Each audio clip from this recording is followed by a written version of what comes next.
রাত তখন প্রায় 1টা। বাইরে ঝড় বৃষ্টি।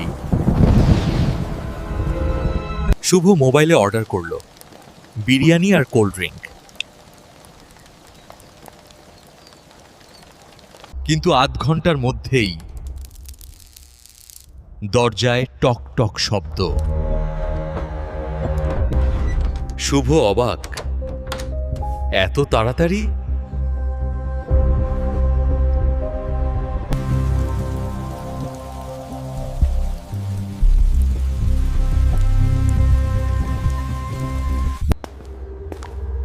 স্যার, আপনার অর্ডার।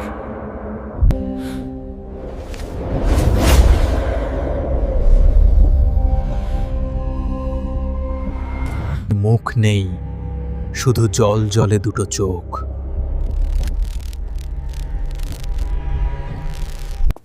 ভয়ে শুভ দরজা বন্ধ করে দিল।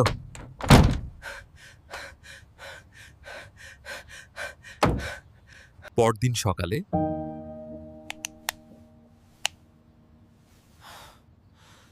শুভ অ্যাপটা খুলল। ওটা কিছুই নেই।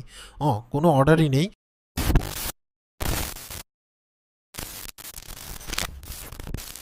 আপনার ডেলিভারি পার্টনার মৃত্যুর পরও কাজ চালিয়ে যাচ্ছে। রাস, দয়া করে 5টার দিন। তারপর থেকে শুভ রাতে আর কখনো খাবার অর্ডার করে না।